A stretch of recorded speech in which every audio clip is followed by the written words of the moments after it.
नमस्कार, हमारे नए वीडियो में आप सभी का स्वागत है। और भक्ति काल पर ही मैं बनाऊंगी आज भी, क्योंकि भक्ति काल बहुत बड़ा काल है, इसलिए एक वीडियो में वो नहीं पूरा होगा। तो आज भी मैं भक्ति काल पर जो बचे हुए प्रश्न हैं, प्रश्न उत्तर वो करवाने जा रही हूँ। हाँ, तो देखिए, पहला क्वेश्चन है, सामान्यतः भक्ति काल की कालावधि मानी गई है। तो पहला है 1943 ईस्वी कि 1643 ईस्वी तक, कि 1300 ईस्वी से 1600 ईस्वी तक। तीसरा है कि 1350 ईस्वी से 1650 ईस्वी तक, कि 1300 ईस्वी से 1650 ईस्वी तक। तो इसमें जो सही है, सामान्यतः भक्ति काल की कालावधि जो मानी गई है वो है 1350 ईस्वी से 1650 ईस्वी तक। ठीक है, अगला प्रश्न देखते हैं, भक्ति का सर्वप्रथम उल्लेख कहाँ मिलता है? तो श्वेताश्वतर उपनिषद में, कि भागवत पुराण में, कि ऋग्वेद में, कि कठोपनिषद में। तो ये जो भक्ति का सर्वप्रथम उल्लेख है ये कहाँ मिलता है? तो ये मिलता है श्वेताश्वतर उपनिषद में। भागवत पुराण में नहीं मिलता, कठोपनिषद में भी नहीं मिलता, ऋग्वेद में भी नहीं मिलता। ठीक, अगला प्रश्न देखेंगे, आचार्य शुक्ल ने भक्ति काल को कितने भागों में बांटा है? तो ये जो है 2 में नहीं है, 3 में भी नहीं बांटा है, 5 में भी नहीं बांटा है, ये बांटा गया है 4 भागों में। ठीक, अगला देखते हैं, आचार्य शुक्ल ने भक्ति काल का समय निश्चित किया है। तो संवत 1375 ईस्वी से लेके 1700, कि संवत 1300 से लेके 1700, कि संवत 1375 से लेके संवत 1775 ईस्वी, कि संवत 1318 से संवत 1700 तक। तो आचार्य शुक्ल ने जो भक्ति काल का समय निश्चित किया है वो 1375 ईस्वी से लेके 1375 ईस्वी से लेके संवत 1700 तक निश्चित किया है। ठीक है, ये 1300 से 1700 नहीं है, 1375 संवत 1775 भी नहीं है, 1318 संवत 1700 भी नहीं है। ठीक, अगला प्रश्न देखेंगे, भक्ति शब्द का विकास किस धातु से हुआ है? भक्ति शब्द का विकास किस धातु से हुआ है? तो ये भज धातु से हुआ है। ठीक, ये भक्त नहीं है, भुज नहीं है, और इनमें से कोई नहीं है तो गलत है ही है, क्योंकि भज है। अगला प्रश्न है, भक्ति भावना का विकास दक्षिण के अलवार वैष्णव भक्तों से मानने वाले आलोचक हैं। तो ये कौन से आलोचक हैं? आचार्य नंद दुलारे वाजपेयी हैं, कि राम कुमार वर्मा हैं, कि रामविलास शर्मा हैं। इसमें जो सही है, भक्ति भावना का विकास दक्षिण के अलवार वैष्णव भक्त से मानने वाले आलोचक हैं, वो आचार्य हजारी प्रसाद द्विवेदी हैं। ठीक, अगला प्रश्न देखेंगे, अपने पौरुष से हताश जात के लिए भगवान की शक्ति और करुणा की ओर ध्यान ले जाने के अतिरिक्त दूसरा मार्ग ही क्या था? यह कथन किसका है? ठीक, तो ये जो कथन है हजारी प्रसाद द्विवेदी का नहीं है, डॉक्टर राम कुमार वर्मा का भी नहीं है, और परशुराम चतुर्वेदी का भी नहीं है। अपने पौरुष से हताश जात के लिए भगवान की शक्ति और करुणा की ओर ध्यान ले जाने के अतिरिक्त दूसरा मार्ग ही क्या था? यह किसने कहा है? तो ये जो है आचार्य शुक्ल जी ने कहा है। ठीक, अगला प्रश्न देखते हैं, दक्षिण भारत से उत्तर भारत में भक्ति को प्रचारित करने का श्रेय किसे है? अब ये श्रेय किसको जाता है ये बताना है हमें। ठीक, तो दक्षिण भारत से उत्तर भारत में भक्ति को प्रचारित करने का श्रेय जो जाता है वे रामानंद जी को जाता है। ठीक, कबीर, रामानुज, वल्लभाचार्य जी को नहीं जाता। शंकराचार्य ने किस संप्रदाय की स्थापना की? शंकराचार्य ने किस संप्रदाय की स्थापना की और उसमें पंचदेवोपासना की व्यवस्था की? पंचदेवोपासना की व्यवस्था की। तो ये जो है इसमें अस्मार्त संप्रदाय नहीं है, शाक्त संप्रदाय की भी व्यवस्था नहीं की, शैव की भी नहीं की है। ठीक, और पाशुपत की भी नहीं है। अब इसमें जो है शंकराचार्य ने किस संप्रदाय की स्थापना की और उसमें पंचदेवोपासना की व्यवस्था की?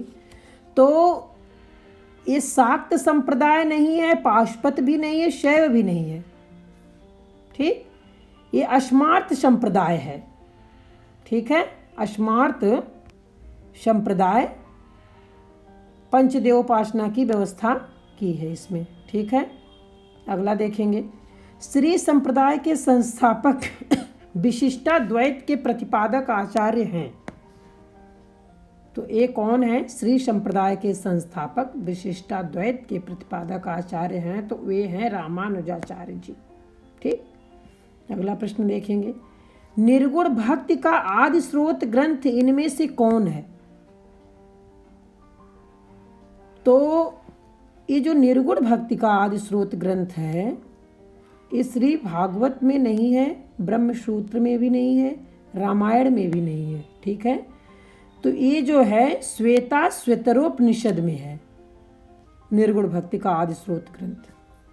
ठीक, अगला प्रश्न देखेंगे।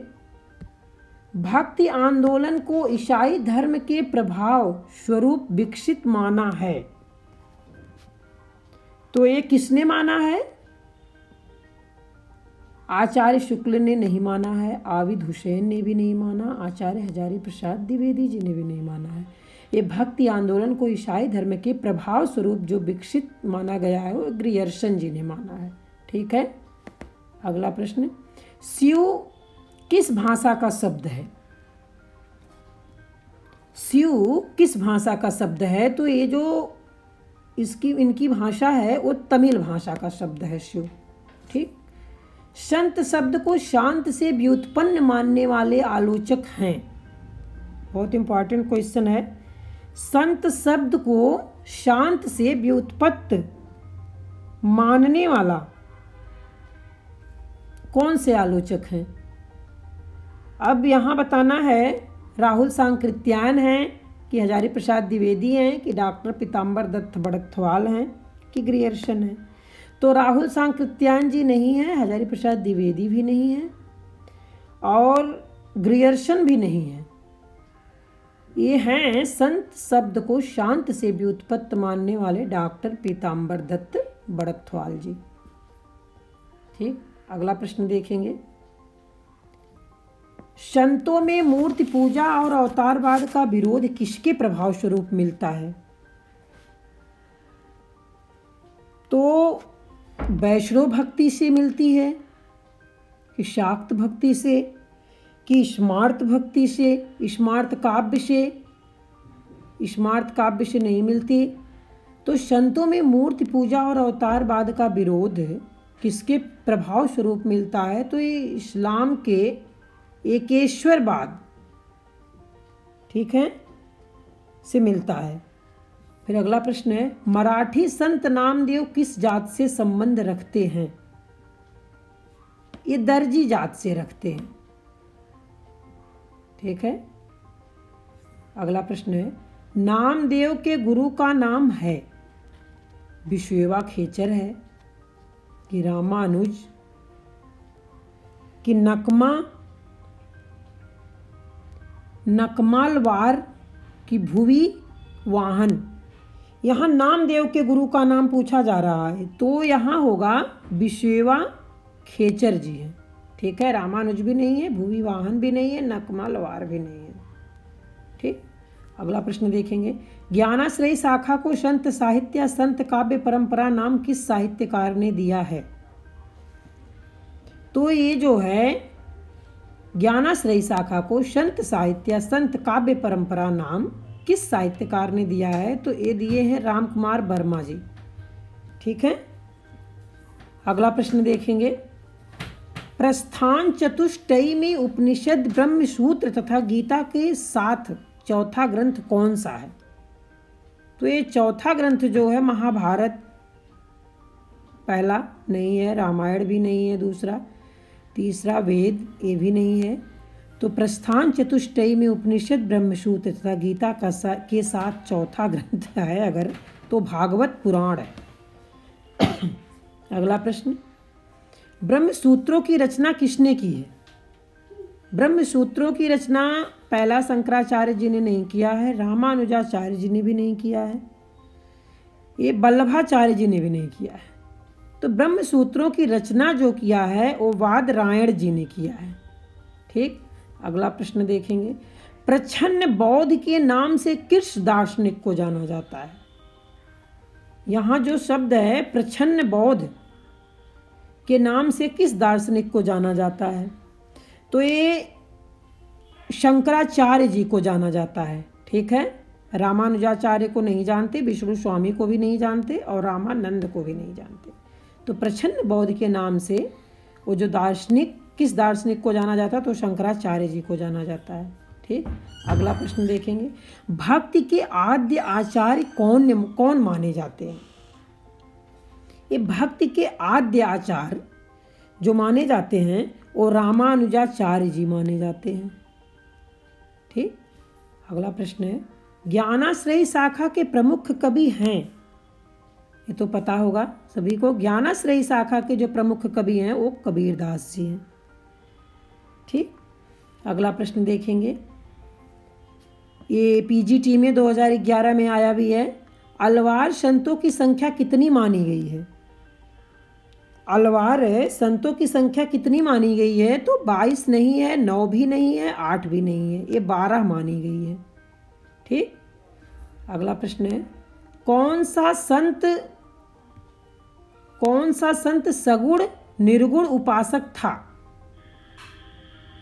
अब कबीरदास जी हैं कि रामानंद हैं कि तुलसीदास जी हैं? तो ये तीनों नहीं हैं। कौन सा संत सगुण निर्गुण उपासक था? तो ये जो दोनों के उपासक थे वे हैं नामदेव जी। अगला प्रश्न है, कौन संत रामानंद की शिष्य परंपरा में नहीं आता है? तो ये दादू दयाल नहीं आते हैं। ठीक, ये जो है कौन सा संत रामानंद की शिष्य परंपरा में नहीं आता है? तो दादू दयाल जी नहीं आते हैं। ठीक, और सुखानंद आते हैं, नरहरियानंद भी आते हैं, अनंतानंद भी आते हैं। ठीक है, ये दादू दयाल नहीं आते हैं। अगला प्रश्न है, रामावत संप्रदाय के प्रवर्तन का श्रेय किसे दिया जाता है?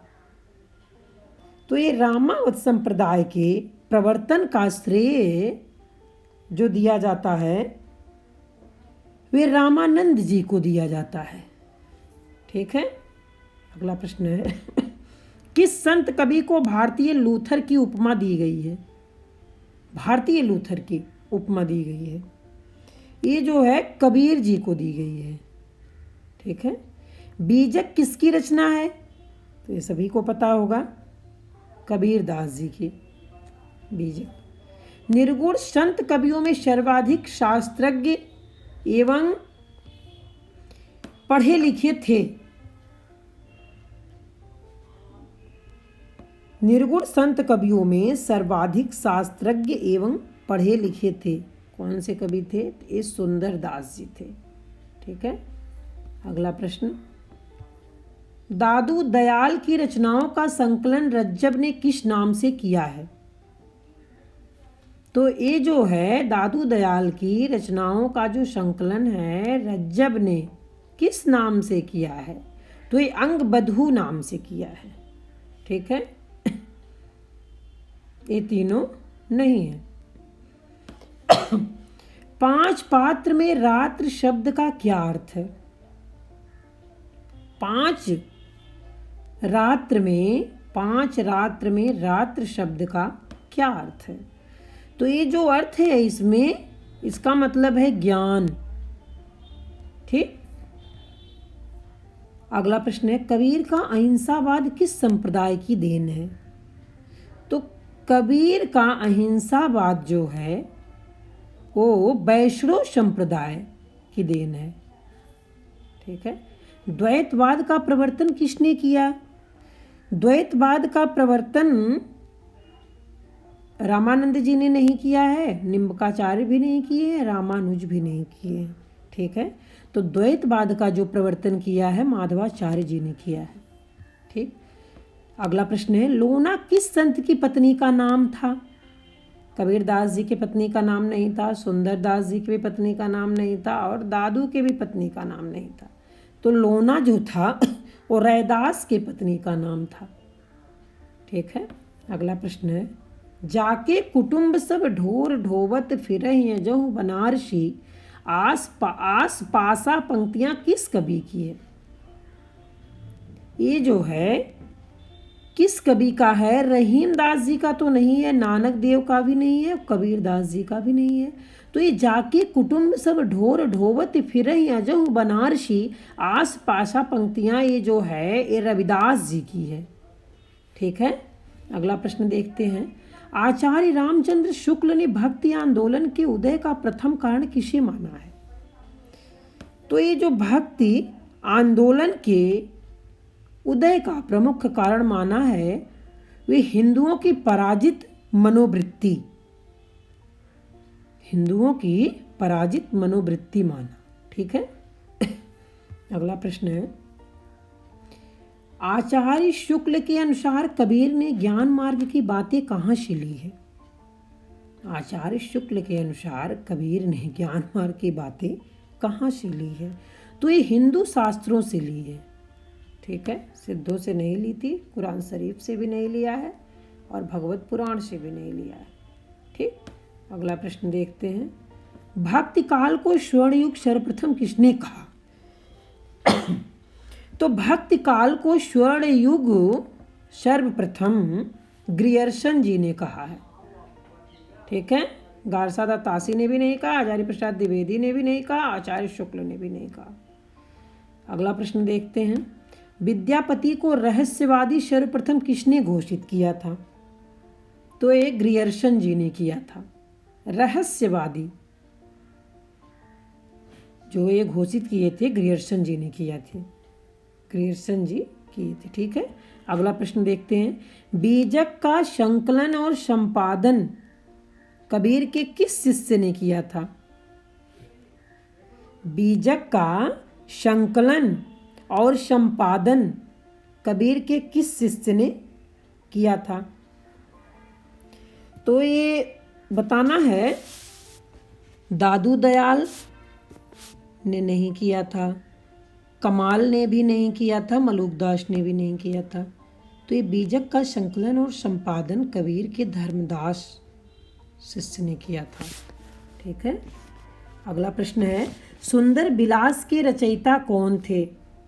सुंदर विलास के जो रचयिता थे, सुंदर नाम यहाँ है, विलास दिया गया है, सुंदर विलास के रचयिता कौन है? तो ये सुंदर विलास के जो रचयिता हैं वो सुंदर दास जी हैं। ठीक।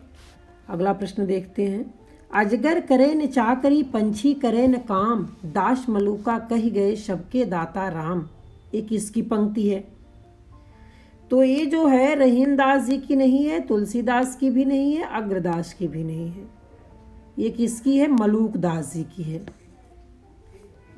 अगला प्रश्न है, प्रभु जी तुम चंदन हम पानी, जाकी अंग अंग बाश समानी। ये पंक्ति किस कवि की है? ये जो है प्रभु जी तुम चंदन हम पानी, जाकी अंग अंग बाश समानी, ये जो पंक्ति है ये रैदास जी की है। ठीक है। नानक की नहीं है, कबीर की भी नहीं है, नामदेव की भी नहीं है। ठीक। अगला प्रश्न देखते हैं, मन के हारे हार है, मन के जीते जीत के रचनाकार हैं। तो तुलसीदास जी की तो नहीं है और रैदास की भी नहीं है, दयाबाई की नहीं है। तो यहाँ बचे हैं रहीम दास जी। ठीक है। तो मन के हारे हार है, मन के जीते जीत के रचनाकार जो हैं वो रहीम दास जी है। अगला प्रश्न है, अपना मस्तक काट के वीर हुआ कबीर किस संत की रचना है? ये अपना मस्तक काट के वीर हुआ कबीर, ये रहीमदास जी की नहीं है और कबीर की भी नहीं है। ठीक, ये जो है कोई नहीं, ये तो एकदम गलत है। हैं इसमें कौन है? दादू दयाल जी हैं। ठीक, अपना मस्तक काट के वीर हुआ कबीर, ये दादू दयाल जी ने लिखा है। ठीक है, उनकी रचना है।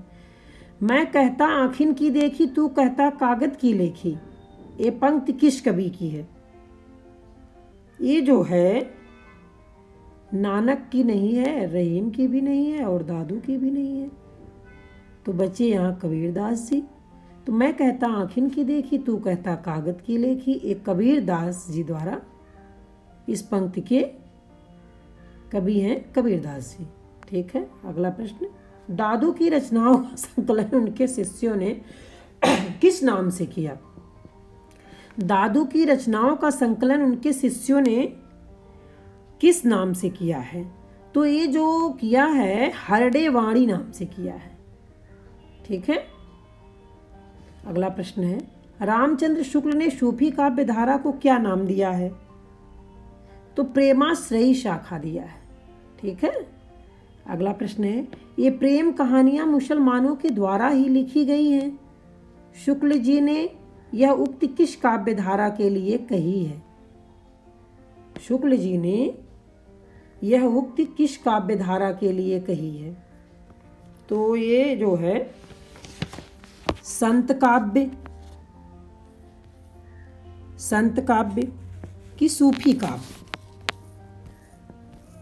की कृष्ण काव्य की राम काव्य। ये जो है राम काव्य नहीं है, कृष्ण काव्य भी नहीं है।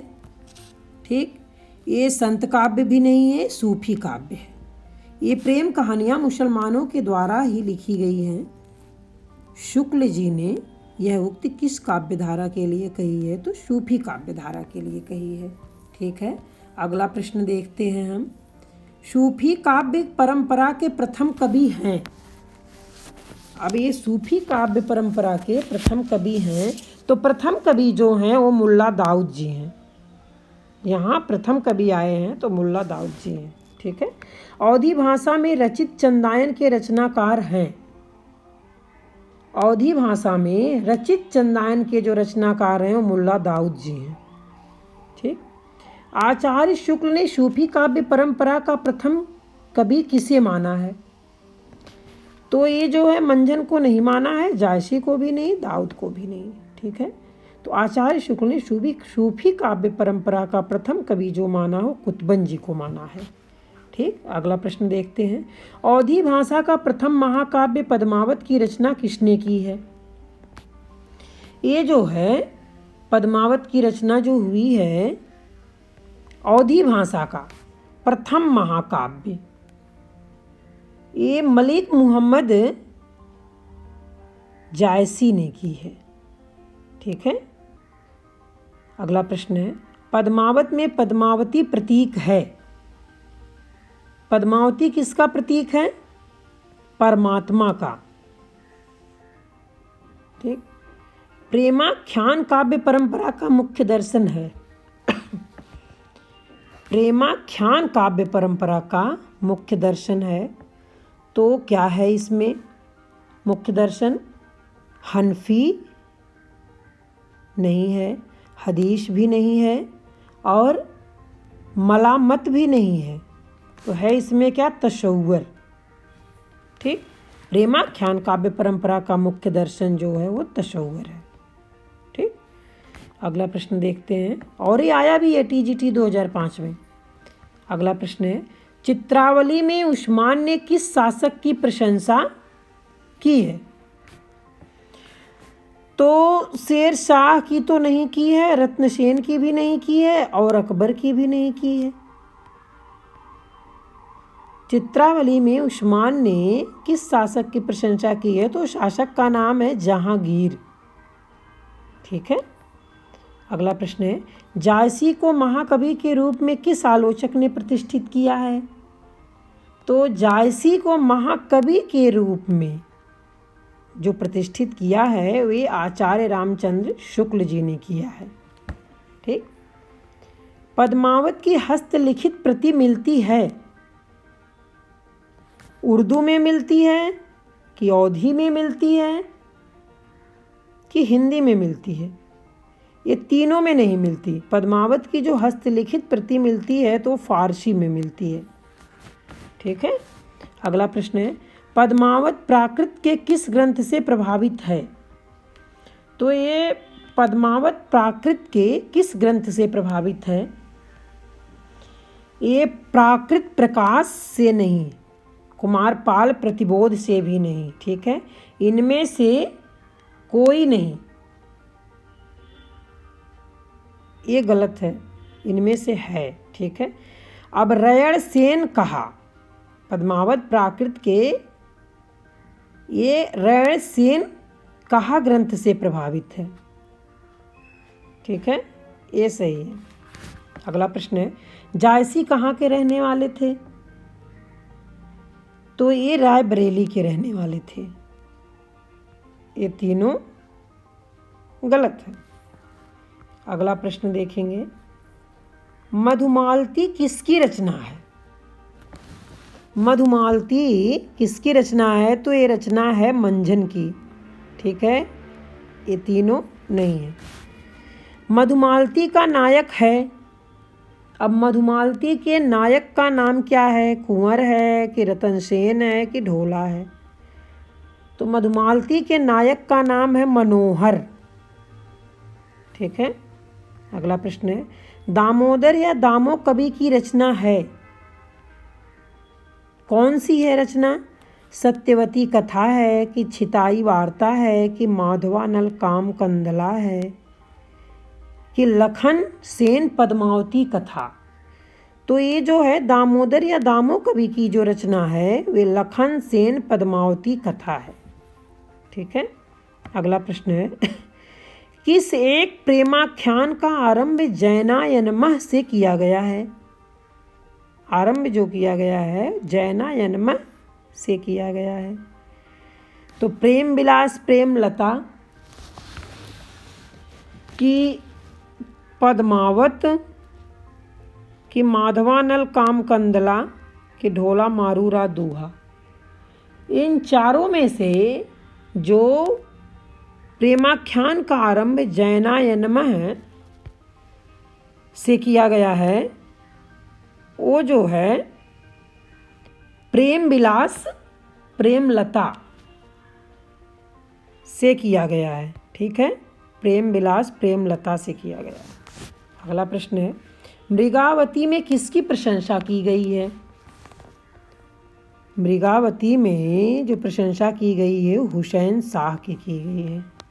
ठीक है, ये तीनों की नहीं की गई है। अगला प्रश्न है, आशा दीवार रहिरास तथा सोहिला काव्य ग्रंथ किस संत के हैं? आशा दीवार है, आशा दीवार रहिरास तथा सोहिला काव्य ग्रंथ किस संत के हैं? अब ये बताना है रैदास हैं कि अर्जुन हैं कि गुरु अंगद हैं? ये तीनों नहीं है, नानक देव जी हैं। ठीक है। अगला प्रश्न है, बिश्नोई संप्रदाय की स्थापना किसने की? बिश्नोई संप्रदाय की स्थापना किसने की है? तो ये जम्भनाथ ने किया है। ठीक है, ये लक्ष्मीचंद नहीं है, दादू दयाल भी नहीं, हरिदास भी नहीं। अगला प्रश्न है, कबीर परिचयी के रचनाकार कौन है? तो ये जो कबीर परिचयी के रचनाकार कौन है? धर्मदास नहीं है, मलूकदास भी नहीं है और ये रैदास भी नहीं है। वैसे आपको पता होगा, पिछले वीडियो में मैंने ये क्वेश्चन करवाया है, मुझे याद है। ये अनंत दास के रचनाकार, कबीर परिचयी के रचनाकार कौन है? तो कबीर परिचयी के रचनाकार जो हैं वो अनंत दास हैं। ठीक है। अगला प्रश्न है, मृगावती और मधुमालती में दोहे चौपाई का क्रम है? मृगावती और मधुमालती में दोहे चौपाई का क्रम है। तो ये 7 चौपाई के दोहा नहीं, 6 चौपाई के उपरांत दोहा नहीं, कि इनमें से कोई नहीं, ये तो है ही है गलत, इनमें से है। पहला है 5 चौपाई के उपरांत दोहा। क्या है? 5 चौपाई के उपरांत दोहा। ठीक है, अगला क्वेश्चन है छिताई वार्ता के रचनाकार हैं।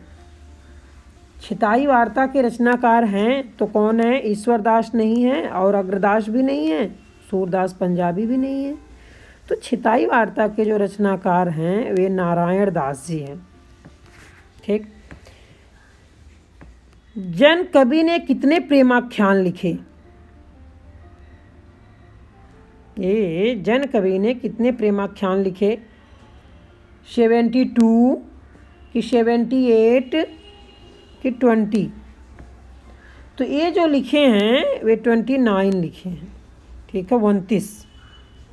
कितने प्रेमाख्यान लिखे हैं? 29।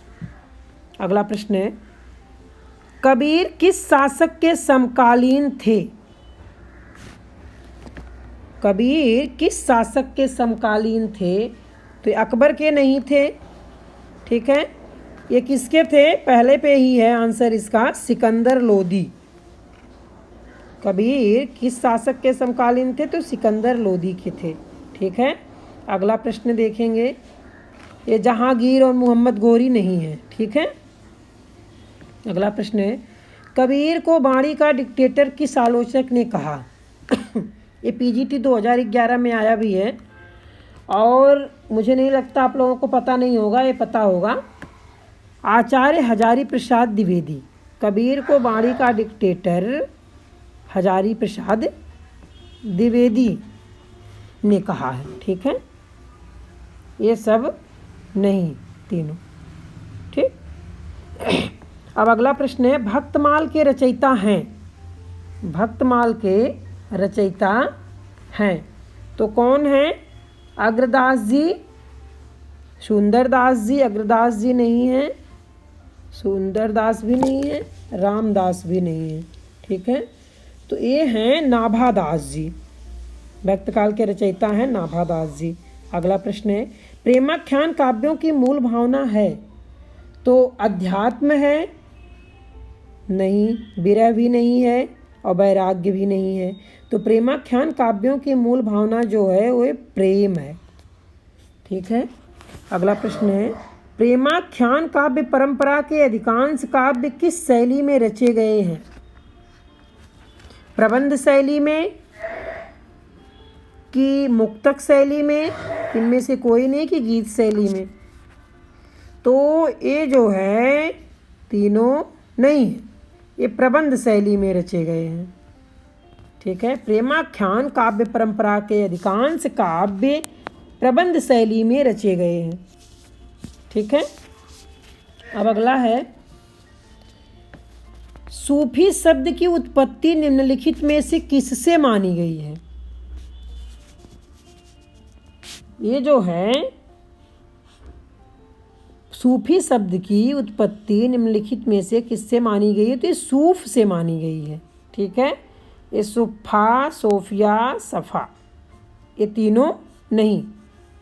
ठीक है, अगला क्वेश्चन है दक्षिणी हिंदी के किस कवि ने मधुमाली के आधार पर गुलशने इश्क प्रेमाख्यान की रचना की?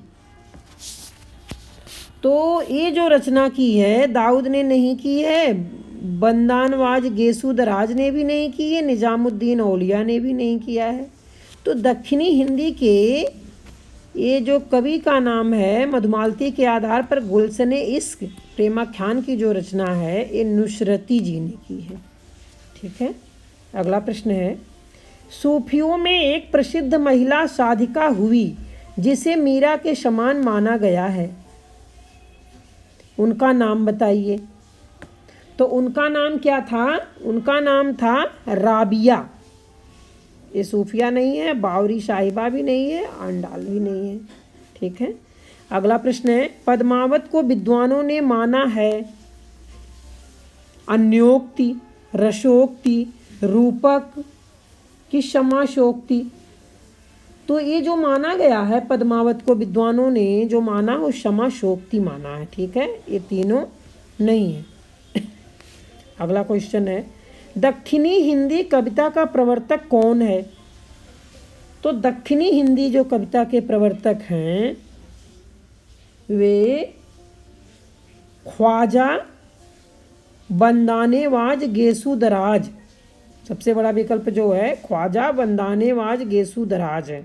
ठीक है, ये नुसरती नहीं है, शाह मीरान भी नहीं है, जान कवि भी नहीं है। ठीक है, अगला प्रश्न है आदि अंत जस कथा अहै लिख कागद भाषा चौपाई कहें। पंक्ति के रचनाकार, इस चौपाई के रचनाकार कौन है? जायसी हैं कि मुल्ला वजही है कि मुल्ला दाऊद की कुतुबन? तो ये मुल्ला वजही नहीं है, कुतुबन भी नहीं है, मुल्ला दाऊद भी नहीं है। आदि अंत जस कथा आहे लिख कागद भाषा, ये जो चौपाई है जायसी की पंक्ति की रचना है। ठीक है, तो ये लास्ट क्वेश्चन था। और आदिकाल के जो प्रश्न हैं, आदिकाल बड़ा काल है इसलिए ये 2 वीडियो में नहीं हो पाया है। एक वीडियो मैं आदिकाल का और बनाऊंगी। ठीक है, अगले दिन। तब तक आप इसको देखिए और पढ़िए, समझिए। ठीक है, धन्यवाद।